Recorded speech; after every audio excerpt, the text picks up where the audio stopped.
নমস্কার বন্ধুরা, আজ আমি ডাঁটা আলু ঝিঙে দিয়ে তরকারি রান্না করে দেখাবো, যেটি খুব কম মশলায় কম তেলে রান্না করে দেখাবো।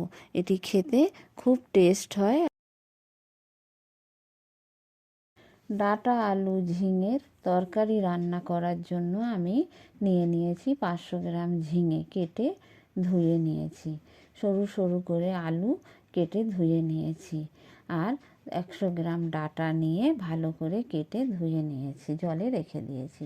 আর নিয়েছি পেঁয়াজ, আদা আর কাঁচা লঙ্কা। কাঁচা লঙ্কা আর আদাটা আমি শিলে বেটে নেব। এবার তরকারি রান্না করার জন্য কড়াই বসিয়ে দিয়েছি। কড়াইয়ে তেল গরম হয়ে গেছে। 5 ফোড়ন দিয়ে দিলাম কেটে রাখা আলু আর পেঁয়াজ, দিয়ে ভালো করে খুন্তি করে নেড়ে চেড়ে নিলাম। দিয়ে দিলাম একটু লবণ, দিয়ে আবারও ভালো করে আমি আলুর সাথে লবণটা খুন্তি দিয়ে নেড়ে চেড়ে মিশিয়ে নিলাম। নিয়ে আমি একটু ঢেকে দিয়েছি, ঢাকা খুলে নিয়েছি। আলুটা বেশ কিছুটা ভাজা হয়ে গেছে। এবার আমি ভালো করে খুন্তি দিয়ে নেড়ে চেড়ে নিয়ে দিয়ে দেব ডাঁটাগুলো। ডাঁটাটা আমি ভেজে নেব আলুর সাথে একটু। খুব বেশি ভাজলে ডাঁটাটা ছিবড়া হয়ে যেতে পারে, তাই জন্য আমি হালকা করে ডাঁটাটা ভেজে নেব। ডাঁটা আর আলু ভাজা হয়ে গেছে। এবার আমি দিয়ে দিলাম আদা আর ওই কাঁচা লঙ্কা বাটাটা। কাঁচা লঙ্কাগুলো সব পেকে গেছিলো, তাই কাঁচা লঙ্কাগুলো লাল হয়ে গেছে।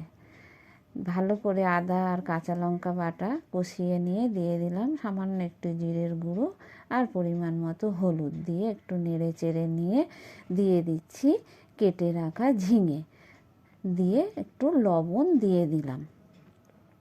লবণটা দিয়ে দিয়েছি, দিয়ে ঝিঙেটা ভালো করে নেড়ে চেড়ে নিয়ে ঢেকে দিলাম।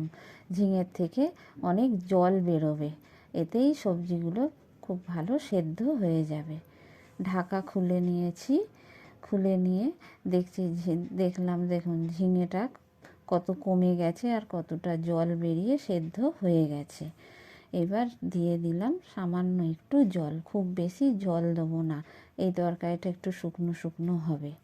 জল দিয়ে একটু ঢেকে দিয়েছিলাম। ঢাকা খুলে একটু লবণ দিয়ে দিলাম, দিয়ে খুব ভালো করে খুন্তি দিয়ে নেড়ে চেড়ে নিচ্ছি। নিয়ে এবার তরকারিটা আমার খুব ভালোভাবে রান্না হয়ে গেছে, আমি নামিয়ে নিয়েছি।